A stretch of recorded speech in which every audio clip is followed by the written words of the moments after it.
శ్రీ శివమహాపురాణము విద్వేశ్వర సంహిత 14వ అధ్యాయము.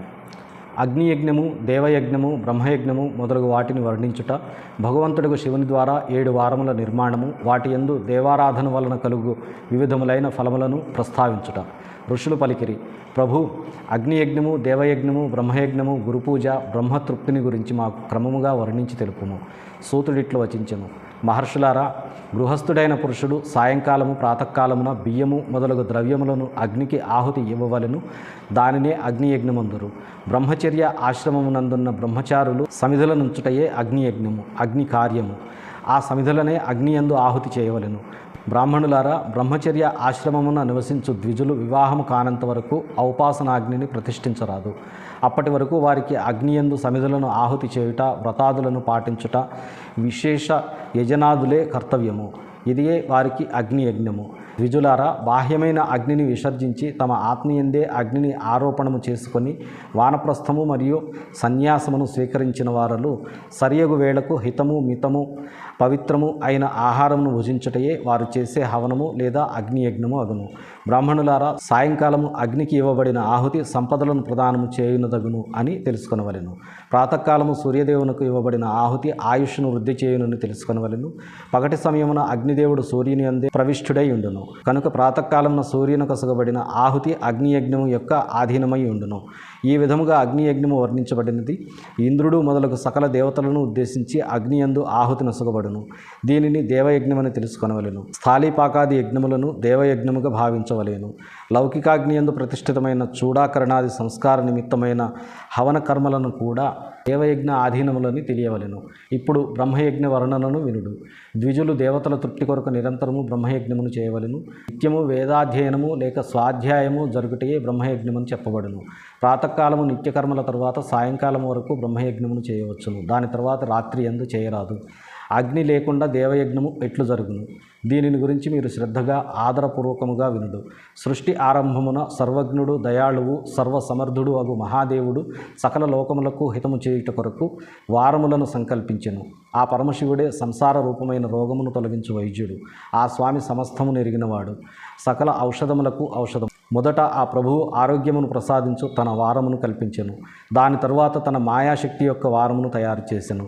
అది సంపదలను ప్రసాదించును.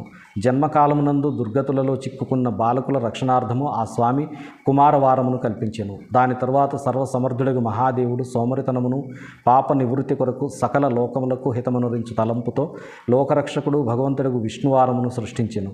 తరువాత సమస్తమునకు ప్రభువు భగవంతుడగు శివుడు పుష్టి మరియు రక్షణ కొరకు ఆయుష్నకు కర్తయ్యి 3 లోకములను సృష్టించిన పరమేష్ఠియగు బ్రహ్మ యొక్క ఆయుష్కరమైన వారమును తయారు చేసెను. దాని వలన సకల జగత్తునకు ఆయుష్ సిద్ధించగలదు. తరువాత త్రిలోక వృద్ధి కొరకు మొదట పుణ్య పాపములను రచించెను. వాటిని చేయు ప్రజలకు శుభ అశుభ ఫలముల నసుగుటకు పరమాత్ముడికి శివుడు ఇంద్ర యమధర్మరాజుల వారములను నిర్మించెను. ఈ 2 వారములు క్రమముగా భోగముల నొసుగును, ప్రజలకు మృత్యుభయమును తొలగించును. దీని తర్వాత తన స్వరూపములే అయ్యి ప్రాణులకు సుఖదుఖములను సూచించు సూర్యుడు మొదలగు 7 గ్రహములను పైన చెప్పిన 7 వారములకు అధిపతులనుగా పరమశివుడు నిశ్చయించెను. ఇవన్నీ గ్రహ నక్షత్రముల యొక్క జ్యోతిర్మయ మండలమునందు ప్రతిష్ఠితములై ఉన్నవి. శివుని వారము లేక దినమునకు ప్రభువు సూర్యుడు, శక్తి సంబంధమైన వారమునకు అధిపతి సోముడు, కుమార సంబంధమైన దినమునకు అధిపతి మంగళుడు, విష్ణువారమునకు స్వామి బుధుడు, బ్రహ్మ యొక్క వారమునకు యజమాని బృహస్పతి, ఇంద్రవారమునకు స్వామి శుక్రుడు, యమవారమునకు అధిపతి శనేశ్వరుడు. శివుని వారము లేక దినమునకు ప్రభువు సూర్యుడు అనగా ఆదివారము, శక్తి సంబంధమైన వారమునకు అధిపతి సోముడు, సోముడు అనగా చంద్రుడు, సోమవారము. కుమార సంబంధమైన దినమునకు అధిపతి మంగళుడు, మంగళుడు అనగా కుజుడు, అది మంగళవారము. విష్ణు వారమునకు స్వామి బుధుడు అనగా బుధవారము, బ్రహ్మ యొక్క వారమునకు యజమాని బృహస్పతి అనగా గురువారము, ఇంద్ర వారమునకు స్వామి శుక్రుడు అనగా శుక్రవారము, యమ వారమునకు అధిపతి శనేశ్వరుడు అనగా శనివారము. ఈ వారములలో చేయబడిన ఆయా దేవతల యొక్క పూజలు మనము కోరిన ఫలములను ప్రసాదించును. సూర్యుడు ఆరోగ్యమును, చంద్రుడు సంపదలను నొసుగును, మంగళుడు వ్యాధులను నివారించును, బుధుడు పుష్టి నొసుగును, బృహస్పతి ఆయువును వృద్ధి చేయును, శుక్రుడు భోగములను నొసుగును, శనేశ్వరుడు మృత్యువును నివారించును. 7 వారముల యొక్క ఫలములు క్రమముగా చెప్పబడినవి. ఆయా దేవతలను సంప్రీతులను చేయుట వలన ఈ ఫలములు ప్రాప్తమగును. ఇతర దేవతలకు చేయు పూజలకు ఫలమును ప్రసాదించువాడు పరమశివుడే. దేవతలను ప్రసన్నులను చేసుకొనుటకు 5 పూజా విధానములు చెప్పబడినవి. ఆయా దేవతల మంత్రములను జపించుట మొదటి పద్ధతి. వారి కొరకు హోమము చేయుట రెండవది, దానము చేయుట మూడవది, తపస్సు చేయుట నాలుగవది. ఏదైనా వేదిక మీద ప్రతిమయందు గాని, అగ్నియందు గాని, లేక బ్రాహ్మణ శరీరమందు గాని ఆరాధ్య దైవమును భావన చేసి షోడశోపచారములతో వారిని పూజించుట, ఆరాధించుట 5వ పద్ధతి. ఈ 5 పూజా పద్ధతులలో ఒకదాని తరువాత ఒకటిగా ఉత్తరోత్తరము శ్రేష్టములు. ఒకవేళ మొదటిది లేనప్పుడు రెండవ దానిని ఆధారముగా చేసుకొనవలెను. ఇట్లే ముందుది లేనిచో తర్వాత దానిని ఆధారముగా తీసుకుని దైవ పూజను నిర్వహింపవలెను. 2 నేత్రముల మస్తకము యొక్క రోగమును కుష్ఠువ్యాధి శాంతించుటకు సూర్యభగవానుని పూజించి బ్రాహ్మణులకు భోజనము పెట్టవలెను. తరువాత 1 దినము, 1 నెల, 1 సంవత్సరము లేక 3 సంవత్సరముల వరకు ఎడతెగలేకుండా సాధన చేయవలెను.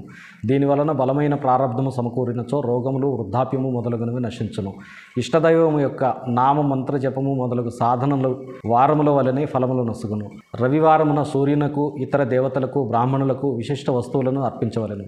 ఈ సాధన విశిష్ట ఫలము నొసుగునదగును. దీనివలన విశేషముగా పాపము నశించును.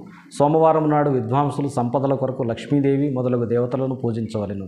ధర్మపత్నితో కూడి బ్రాహ్మణులకు నీటితో వండిన అన్నమును భోజనము చేయించవలెను. మంగళవారము రోగముల శాంతి కొరకు కాళికాదేవి మొదలగు దేవతలను పూజించవలెను. పెసలు, మినుములు మొదలగు ధాన్యములతో కూడిన అన్నమును బ్రాహ్మణులకు భోజనము చేయించవలెను.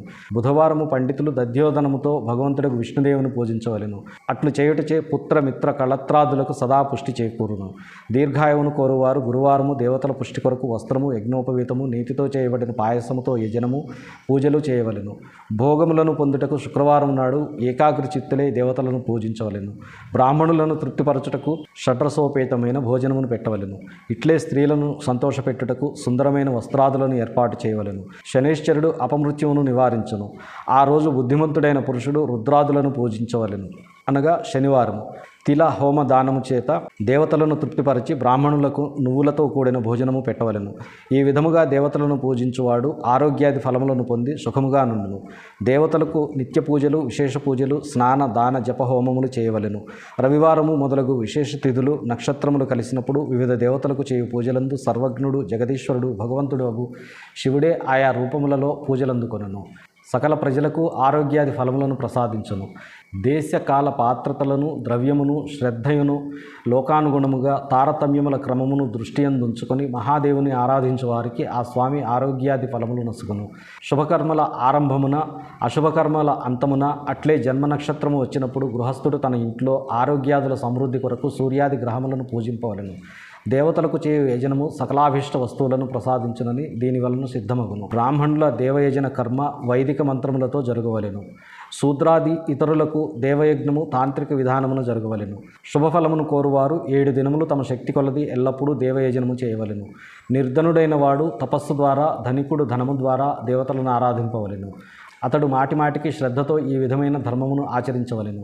తత్ఫలితముగా ఆ వ్యక్తి పదే పదే పుణ్యలోకముల యందు వివిధములైన ఫలములను అనుభవించి మరల ఈ భూమి మీద జన్మించును. ధనవంతుడు ఎల్లప్పుడూ భోగసిద్ధి కొరకు మార్గములందు చెట్లను నాటి ప్రజలకు నీడను సమకూర్చవలెను. జలాశయములను త్రవ్వించవలెను. వేద శాస్త్రములను ప్రతిష్ఠించుట కొరకు పాఠశాలలను నిర్మించవలెను. ఇంకను ఇతర పద్ధతుల ద్వారా ధర్మమును సంపాదింపవలెను. ధనవంతులు ఈ కార్యములు ఎప్పుడునూ కొనసాగించుచుండవలెను. సమయానుకూలముగా పుణ్యకర్మల పరిపక్వము చేత అంతఃకరణము పరిశుద్ధమగును. దాని వలన జ్ఞానము సిద్ధించును. ద్విజులారా, ఈ అధ్యాయమును వినిన వారికి, చదివిన వారికి మరియు వినుటకు తగిన ఏర్పాట్లు చేసిన వారికి దేవయజ్ఞము చేసిన ఫలము ప్రాప్తించును.